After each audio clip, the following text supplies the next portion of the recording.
All right, let's jump into another deep dive. Today, we're going to be looking at some really fascinating Buddhist teachings. Okay. They're called the Seven Sets as Wings to Awakening. Ooh. And we're taking these from dhammatalks.org.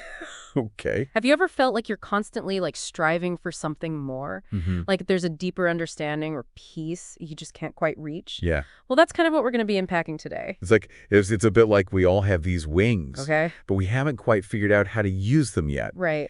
And these 7 sets, they act like a guide showing us how to strengthen those wings Right, like that. and use them to reach that state of awakening. Okay, so no literal wings then. No. But what are these 7 sets? It Right. sounds a bit like a secret society. Not quite a secret society, Okay. but definitely, yeah, a powerful framework for understanding that path to enlightenment. Okay. Think of them as groups of qualities that the Buddha himself emphasized. Mm, We're talking about the 4 frames of reference, okay. 4 right exertions, 4 bases of power, 5 faculties, 5 strengths, 7 factors for awakening, and of course the one you've probably heard of, the Noble Eightfold Path. Wow, that's a lot of 4s and 5s. Yeah. Okay, so the Noble Eightfold Path rings a bell, but the rest are pretty new to me. I'm already feeling a bit overwhelmed, to be honest. I understand. Yeah. Like walking into a library for the first time. Right. So many books, where you even begin. But that's why we're here. Instead of getting lost in the stacks, we're going to focus on the most important sections. Okay, that makes me feel better. So are these sets all totally separate, or do they kind of all work together? That's where it gets really interesting. The source actually compares these sets to the 7 treasures of a universal monarch, Mm-hmm. implying they all have immense value Right. and work together as a whole. Gotcha. Think of them as pieces of a puzzle. Okay. Each one contributes to the bigger picture of Buddhist practice. So instead of getting bogged down in all 7 at once, maybe we should focus on one set for this first part of our deep dive. I think that's an excellent approach. What do you think? Yeah, I think so. Okay. And since virtue is considered the foundation for all the other sets, Okay. let's start with something called the 4 right exertions. Okay.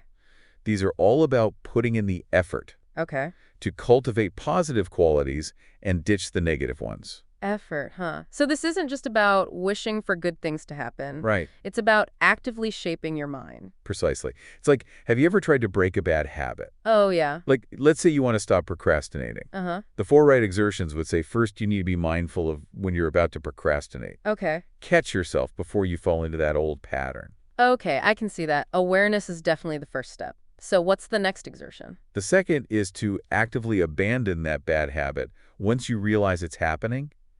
It's not enough to just notice it. Right. You have to make a conscious effort to step away from the computer, put down the phone, and get to work. So it's like saying, nope, not going to let this control me anymore, and actually doing something different. Yes. What about the other 2 exertions? Well, once you've started tackling those negative patterns, Okay. the third exertion is to focus on developing positive habits Okay. that support your goals. Okay. Maybe you create a schedule or find a study buddy or reward yourself for staying on track. Uh-huh. It's about actively cultivating those good habits you want to see grow. Right. So you're not just trying to not procrastinate, but you're actively building new habits that make it harder to even fall into that trap in the first place. Exactly. And the fourth exertion is about maintaining those positive habits over time. Because, let's be real, it's easy to get excited about a new routine for a week or 2. Yeah. But then life happens, and we slip back into old patterns. Yeah. This exertion reminds us to keep nurturing those good habits, Okay. so they become a stable part of who we are. So it's like once you've built those positive habits, you need to keep watering them, giving them sunshine so they can really flourish. I love that analogy. That's precisely what the 4 right exertions encourage. Yeah. A consistent and mindful effort to shape our minds and our actions in a positive direction. Okay, I'm starting to see why virtue is considered the foundation here. Mm-hmm. You're not just trying to reach some abstract state of enlightenment. You're actively building a better version of yourself right here, right now. That's a great way to put it. And, it's not just about achieving some lofty spiritual goal either. Right. Think about how much peace and contentment you could find in your daily life Yeah. just by applying these 4 principles. Imagine if you could apply this to every area of your life, your relationships, your work, your health. You could really transform your experience just by cultivating that mindful effort. Exactly. And that's just one of the 7 sets. Right. You've got a lot more wings to explore. Oh, man. Are you ready to unpack the next set? You know I am, but first, let's pause and let our listener really absorb what we've uncovered so far. Think about the four right exertions and how they might apply to your own life. What bad habit could you start tackling today? What positive qualities could you begin to cultivate? We'll be back in a moment to dive into the next set of wings on our journey to awakening. Yes. Welcome back. I don't know about you, but my mind is still buzzing from those four right exertions. It's amazing how such simple principles can have such a powerful impact. It's true. Sometimes the simplest tools are the most effective. Yeah. And building on that idea of simple but powerful, Okay. I think our next set of wings will really resonate with you. Okay, you've got me intrigued. What are we diving into next? This time, let's explore the four frames of reference. Okay. These are all about cultivating mindfulness, Okay. that ability to be present and aware of your experience in each moment. Mindfulness is definitely a hot topic these days. Everyone's talking about meditation apps and mindfulness retreats. Right. But what does it actually mean to be mindful, and how do these four frames help? That's a great question. Yeah. Think about it this way. Okay. We're constantly bombarded with information and distractions. Right. Our phones, our to-do lists, our worries about the past, our anxieties about the future. Uh-huh. It's easy to get swept away in that current and lose touch with what's actually happening right here, right now. Oh, tell me about it. I feel like I'm constantly switching between tabs in my brain. Exactly. And that's where the four frames of reference come in. They provide a framework Okay. for anchoring our attention to four key aspects of our experience. Okay. Our body, our feelings, our mind, and our mental objects. Okay, break that down for me. What does it mean to be mindful of your body, for example? Okay, so imagine you're eating a meal. Okay. Instead of just shoveling food in while you're scrolling through your phone, Right. you actually pause and pay attention to the physical sensations of eating. You notice the taste of the food, the texture, the feeling of fullness in your stomach. Oh, wow. I definitely don't do that most of the time. That's okay. Yeah. Most of us don't. But by bringing that mindful awareness to the simple act of eating, you're actually cultivating a deeper connection with your body Right. and your present experience. So it's not just about being more present while you're eating, but it's about actually savoring the experience. Exactly. And it's not just about eating either. Okay. You can apply this mindfulness of the body to any physical activity, walking, showering, even just sitting at your desk. Right. By paying attention to those physical sensations, you're training your mind to stay grounded in the present moment. Okay, I'm starting to get it. So what about the second frame of reference? Mindfulness of feelings. This is all about becoming aware of your emotions as they arise, without getting carried away by them. Mm. So let's say you're feeling stressed about a deadline at work. Uh-huh. Instead of letting that stress consume you, you simply acknowledge it. Okay, I'm feeling stressed right now. Right. And then observe it without judgment. That sounds easier said than done. My stress usually feels like a tidal wave, not something I can just calmly observe. Of course, it takes practice. But the more you cultivate this mindfulness of feelings, Right. the less reactive you become. Okay. You start to create a space between yourself and your emotions, which allows you to respond to them in a more skillful way. So it's about learning to ride the waves of your emotions rather than getting swept away by them. Beautifully put. Now let's move on to the third frame of reference, mindfulness of the mind itself. Mindfulness of the mind. Isn't that a bit redundant? It might sound that way, Yeah. but it's actually quite profound. Okay. This frame is about observing the nature of your mind. Mm. Is it agitated, peaceful and focused, distracted? You're not trying to change it, just simply noticing its qualities. So it's like meta-awareness, being aware of your own awareness. That's a great way to put it. Okay. This frame helps us to recognize that our thoughts and feelings are just passing phenomena, Right. not solid, unchanging entities. Okay, that's starting to click for me. And what about the fourth frame? Mindfulness of mental objects. This one focuses on the content of our minds, Okay. the thoughts, ideas, memories, and perceptions that constantly arise, Right. just like with emotions. Yeah. We practice observing these mental objects without clinging or aversion. So instead of getting caught up in a thought spiral, you just notice it and let it pass. Exactly. You recognize that thoughts are just thoughts. Right. They're not necessarily facts. Right. And by cultivating this mindful detachment, you free yourself from the tyranny of your own mind. Wow, these four frames of reference are really starting to make sense. Good. It's like you're creating this mental space where you can observe your whole experience without getting lost in it. That's exactly it. Yeah. And the beauty of these frames is that you can apply them to any moment of your life. Right. You can use them to savor a simple pleasure, navigate a difficult emotion, or simply bring more awareness to your everyday tasks. It's like having this superpower of mindfulness that you can use to enhance any experience. I love it. Okay, so we've covered the 4 right exertions for cultivating effort and the 4 frames of reference for cultivating mindfulness. What other wings are waiting to be explored?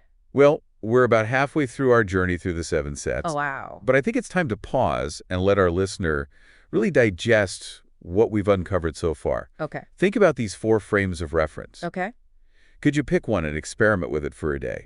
Maybe focus on being more mindful of your body while you're walking or eating. Right. Or perhaps you could try observing your emotions with a little more detachment the next time you're feeling stressed. We'll be back soon to explore the next set of wings. Okay. But for now, take a deep breath and just be present with what is.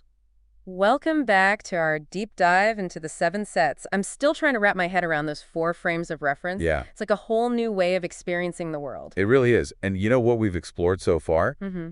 Effort with the 4 right exertions and mindfulness with the 4 frames of reference. Right. They're all laying the groundwork for something truly remarkable. Okay, you've got me hooked. What's this remarkable thing we're working towards? Well, we've been talking about the 7 sets as wings to awakening. Right. But we haven't really explored what that awakening actually looks like. Yeah, good point. It's all been a bit abstract so far. But does it actually mean to be awakened in the Buddhist sense? That's the heart of the matter, isn't it? And it's not just one big ha-ha moment, Right. like flipping a switch. Okay. The source material actually describes 4 levels of awakening: Okay. stream entry, once returning, non-returning, and finally, arahantship. Whoa, levels of awakening. So it's more like a journey with different milestones along the way. Exactly. Think of it like climbing a mountain. Okay. Each level represents a higher vantage point, Okay. a clearer perspective on the nature of reality, and a greater sense of freedom from suffering. Okay, I'm ready to start climbing. Tell me about the first level stream entry. Imagine you've been wandering through a dense forest, Okay. feeling lost and confused. Uh-huh. Then suddenly you stumble upon a clear stream,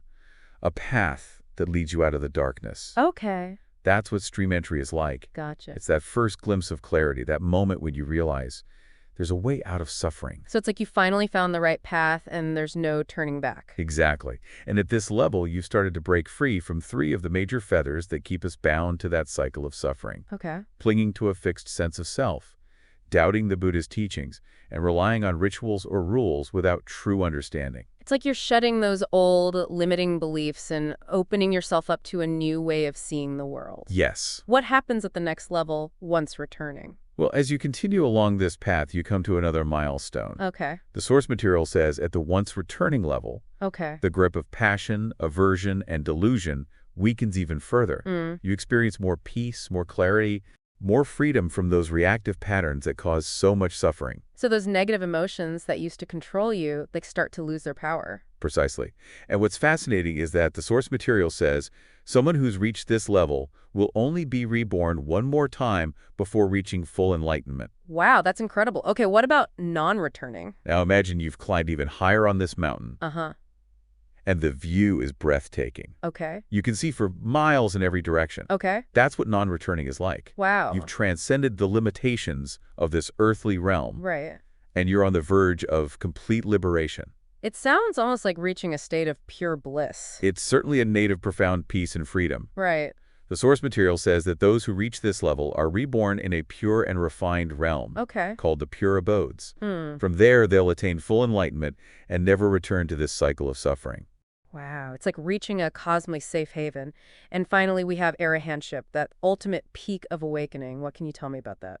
Arahantship is full and complete enlightenment, Okay. the ultimate goal of the Buddhist path. Right. It's the complete liberation from all suffering, from the endless cycle of birth and death. At this level, all the fetters that bind us have been shattered, Right. and we experience true freedom. It's like reaching the summit of the mountain, finally free from the weight of all those burdens you've been carrying. That's a beautiful way to put it.